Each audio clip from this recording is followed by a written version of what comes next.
Bienvenidos a un nuevo programa de entrevista en Radio Internacional de Belarus en español.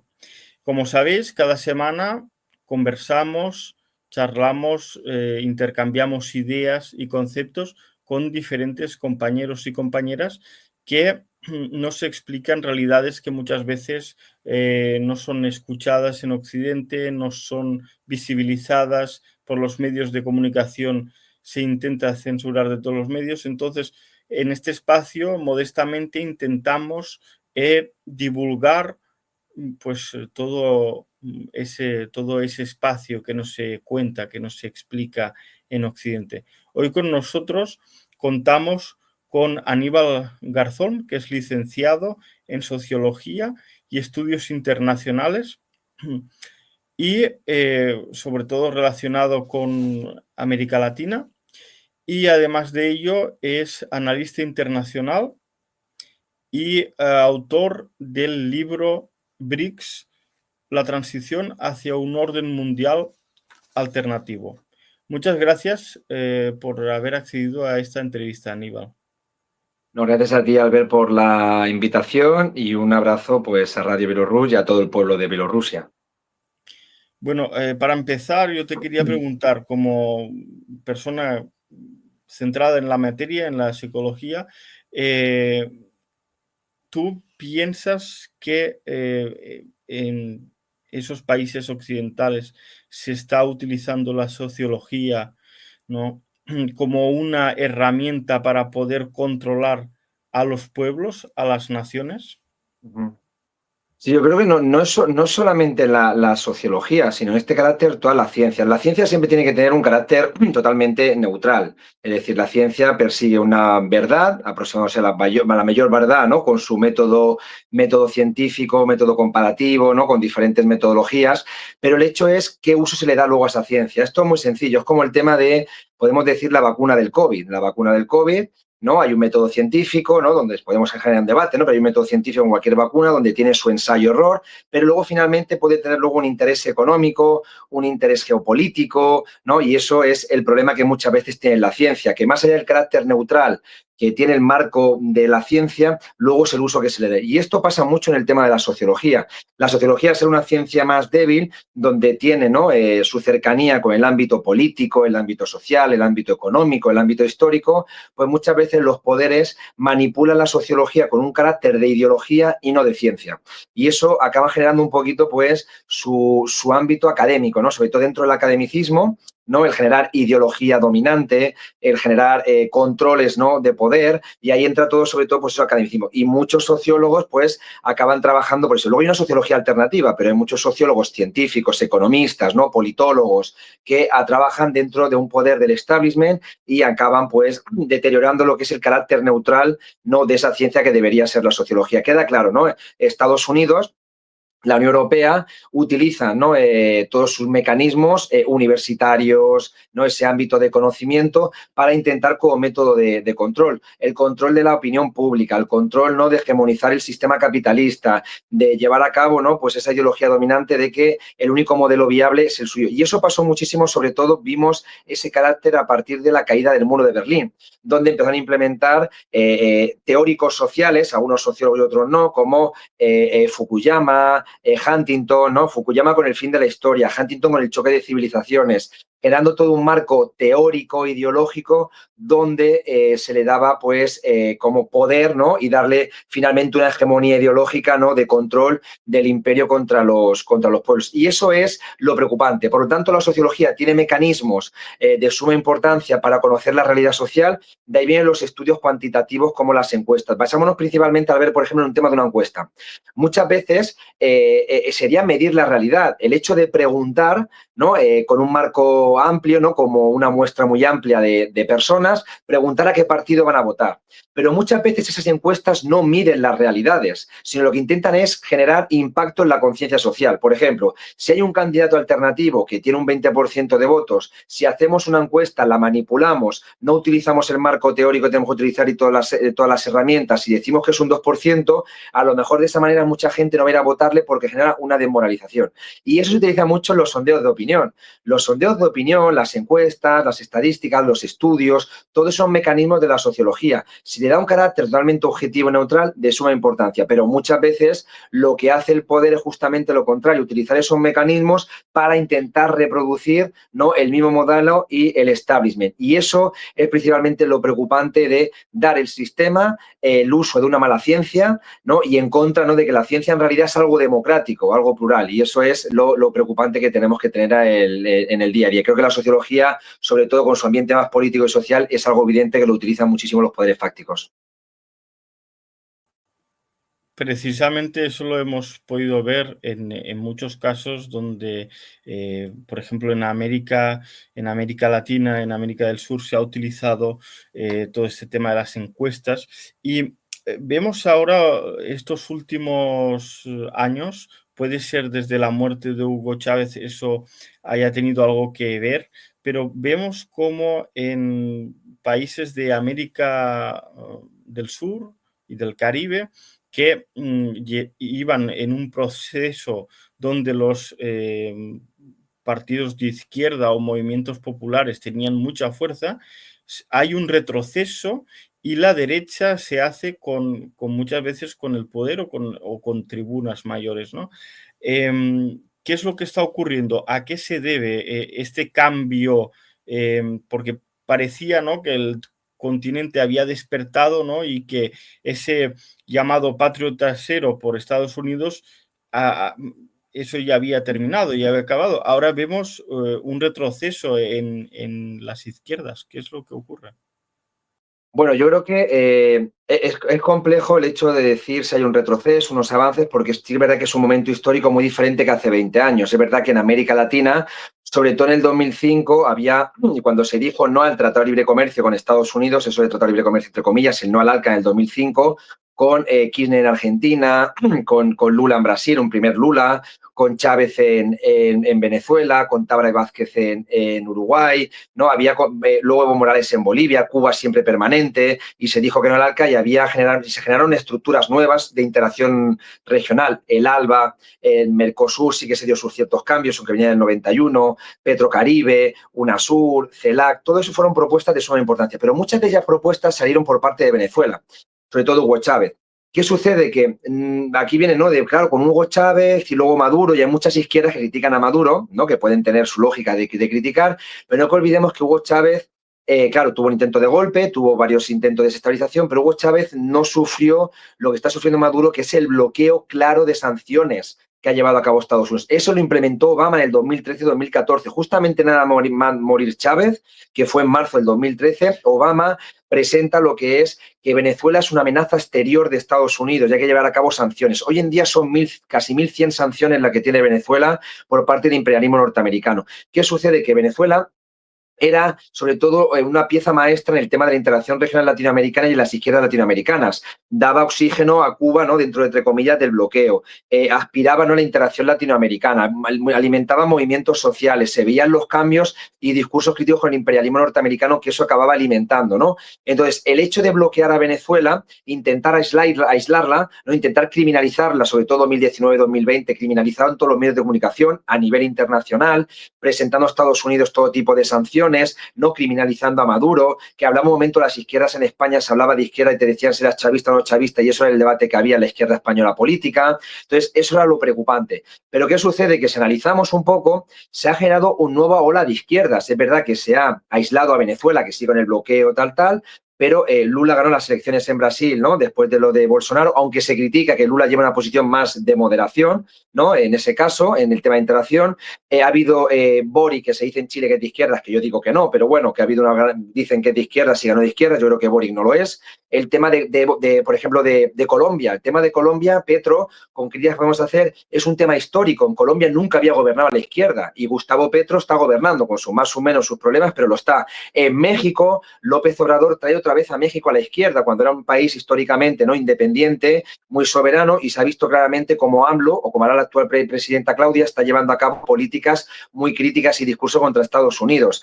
Cuba históricamente, Nicaragua sigue allí, entonces ha habido movimientos. Hay países, por ejemplo, que en Perú hubo un golpe de Estado, ¿no?, contra la izquierda, y luego el caso de Ecuador, que la izquierda ha vuelto a ganar correísta las elecciones, pero ahí se ve claramente que han convertido Ecuador, Estados Unidos, en un peón de su tablero. Por lo tanto, no es que haya habido un retroceso, sino que ha cambiado la izquierda de hace 20 años, más rupturista, más revolucionaria, más cambiante, ahora sabiendo que los movimientos son diferentes. Por ejemplo, América Latina está mirando mucho el tema de los BRICS, que supongo que hablaremos.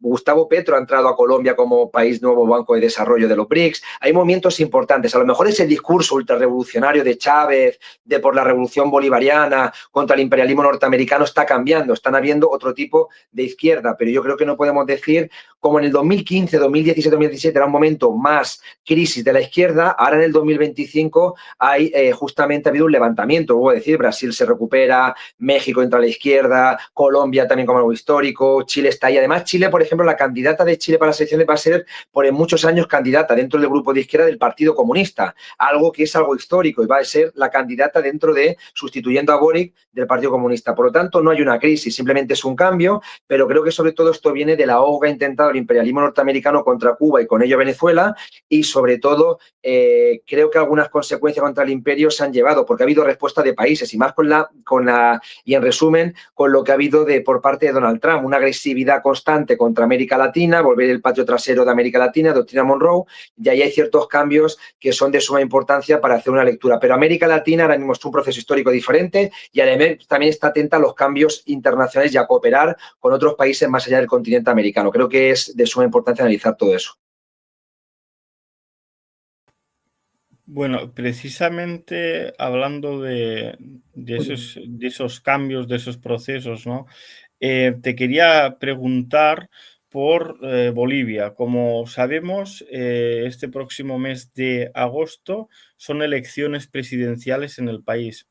Unas elecciones que llegan en un clima realmente crispado, con una división dentro de lo que comentábamos de la izquierda, del MAS, ¿no?, del Movimiento al Socialismo, en el cual, por una parte, están los partidarios de Arce, ¿no?, que es el presidente que de momento aún está gobernando, y por la otra parte están los partidarios del expresidente Evo Morales, ¿no? ¿Hacia dónde va Bolivia? Tú que también has estado allá, ¿hacia qué punto va? Porque si la izquierda se divide, puede ser que esa ultraderecha que en el 2019 realizó un golpe de Estado regrese. ¿Cómo ves las perspectivas en el caso de Bolivia? La situación, si digo la verdad, es preocupante. Yo estuve viviendo allí 3 años, entre el 2010 y 2012, y vino en Bolivia muy unida, muy fuerte, con sus procesos, sus conflictos internos normales, choques de movimientos sociales, organizaciones. Bolivia es una suma de estados, son 9 como comunidades autónomas, y por lo tanto con sus choques también rural, urbano, pero se iba construyendo lo que era el proceso, ¿no?, el Estado plurinacional de Bolivia y el proceso de cambio conjunto. Ese golpe de Estado contra el 2019, contra Evo Morales, generó luego una división interna que ha ido generándola, ¿no? La misma ultraderecha da ese golpe y legitima, ¿no?, Evo Morales, porque decía que era ilegal presentarse otra vez como candidato, porque ya había sido presidente 2 veces, como dice la Constitución, y una tercera era ilegal, y entonces ese golpe creado por la Organización de Estados Americanos. Y después se recupera con Luis Arce, que fue el ministro de Economía de Evo Morales. Luis Arce, no olvidemos, fue su ministro de Economía durante muchos años y en el momento, sobre todo, de vacas gordas, y se recupera ahí. ¿Y qué sucede? Creo que hay un momento como un culto cierto a la personalidad entre dos líderes. Luis Arce, que representa un poco más lo académico, lo urbano, ¿no?, esa clase media, ¿no?, vinculada sobre todo en La Paz, grandes ciudades, Cochabamba, Santa Cruz. Y luego tenemos la zona más rural de movimiento indígena, ¿no?, que viene por sobre todo de Evo Morales. Un economista que dio a Bolivia grandes datos, el mejor presidente, se puede decir, de la historia de Bolivia con los datos que presenta, y hay un choque personal. ¿Y qué sucede a partir de eso? Que el choque va creciendo. incluso llegando a confrontaciones ya de violencia, de criminalizar. Evo Morales le impiden presentarse a las elecciones, el tribunal, porque dice no puede hacerlo por tercera vez. Luis Arce se retira y finalmente hay varios representantes de posiblemente el movimiento al socialismo, se llama en eso, ¿no? Con diferentes partidos y organizaciones.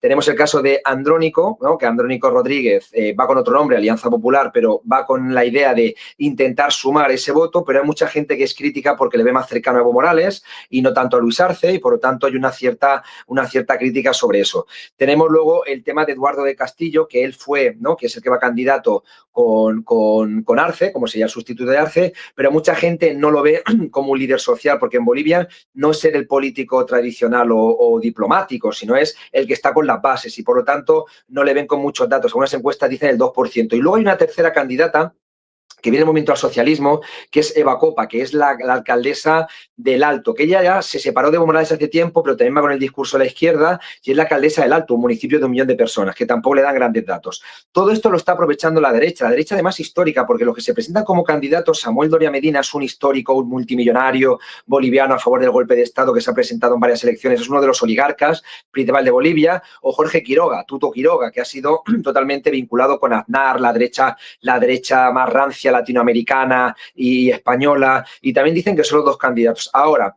de las estadísticas y la encuesta, lo que decía antes, muchas le están dando datos que no reflejan la realidad. No olvidemos que Bolivia es un país donde no llegan mucho las encuestas a la zona rural, es un país muy complejo, muy diverso, de muchas culturas, 36 comunidades en cultura, y por lo tanto muchas veces esos datos no reflejan. Incluso se dice algunas encuestas que actualmente hay una tercera parte de la población que no sabe a quién votar, y eso viene del movimiento al socialismo, no sabe si votar a un primer candidato que decía que es más pro Evo Morales, al más pro Arce, o a la otra que es lo que decía que Eva Copa, que es la menos simpatía que tiene, pero también algunos le podían votar. Entonces tenemos una tercera parte de la población encuestada que no sabe.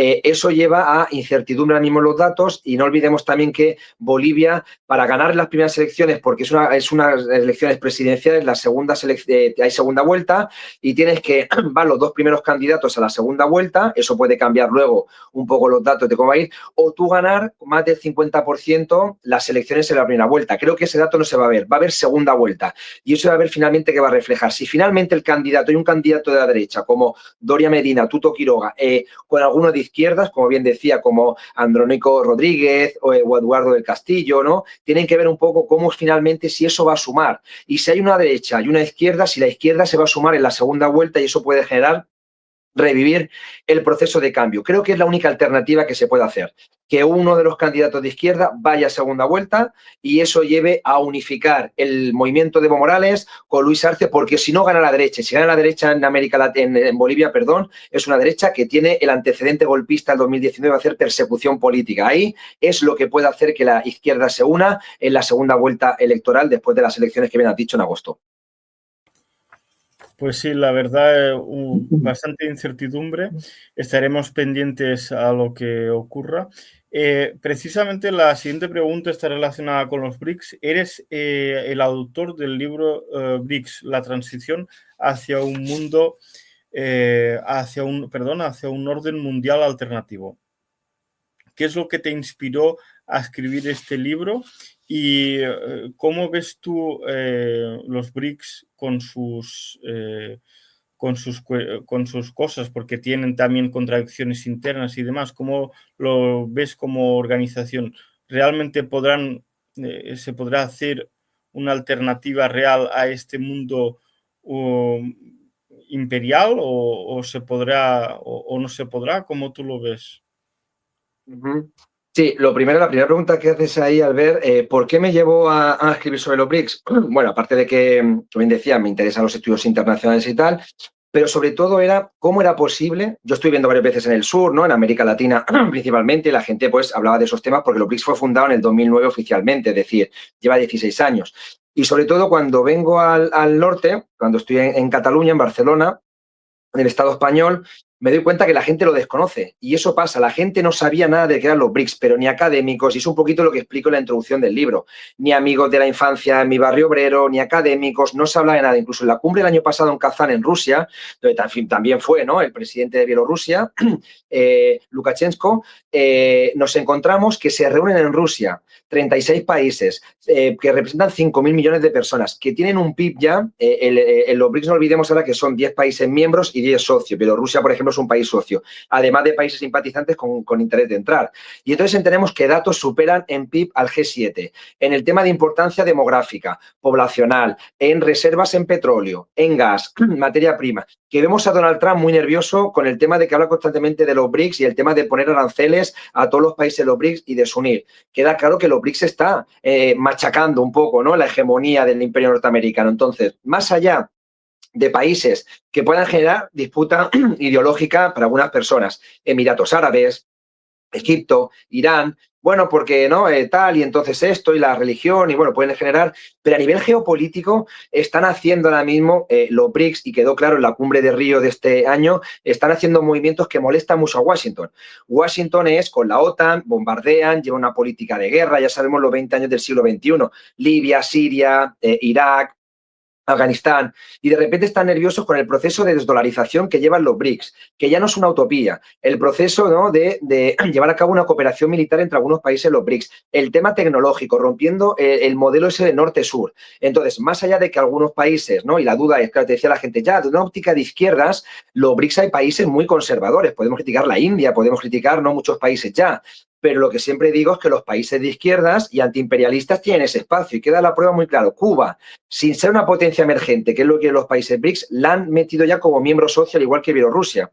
Y Cuba ahora mismo es un momento que está incluso en un momento crítico económicamente, pero la han metido porque es un símbolo del sur global, del antiimperialismo, de la cooperación de los pueblos, y está allí.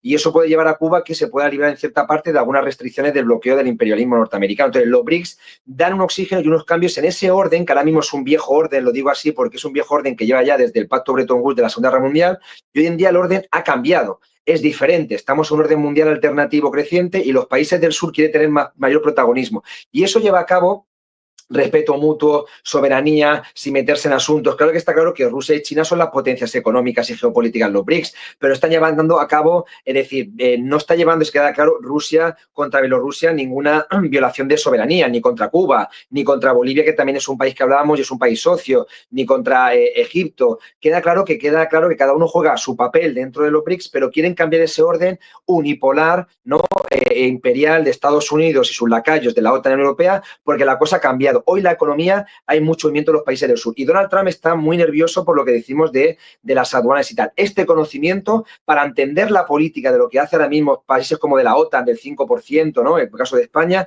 hay que entender los BRICS, los cambios, la contrahegemonía, que es de suma importancia para llevar a cabo y eso. Y Donald Trump, vuelvo a decir, ya acabando, porque habla tanto de los BRICS. Es imposible que la gente, sobre todo en el norte, desconozcamos eso. Por eso el libro, la función es esa, conocer los BRICS desde una mirada económica, política, cultural, histórica, porque si no conocemos los BRICS, no conocemos hoy cómo está funcionando el mundo.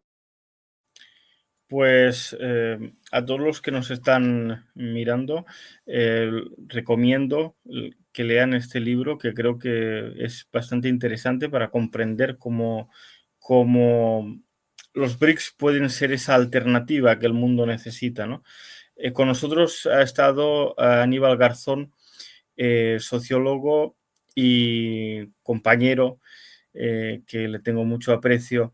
Muchas gracias por dedicar este tiempo a esa entrevista en Radio Belarus. Esperamos que haya estado con nosotros cómodo y esperamos tenerte en próximos programas. Un saludo. Claro que sí, he estado muy cómodo, muchísimas gracias. La verdad que una entrevista muy, ¿no?, amena y para poder ahí explicar de todos esos cambios que están habiendo, ¿no?, de geopolítica. Y gracias por la invitación a ti, a todo el equipo de Radio Belarus, y vuelvo a decir un abrazo muy fuerte al pueblo de Bielorrusia. Un saludo. Belarus across the globe in 9 languages, 24/7, online, FM, and satellites. Radio Belarus International, bringing Belarus closer.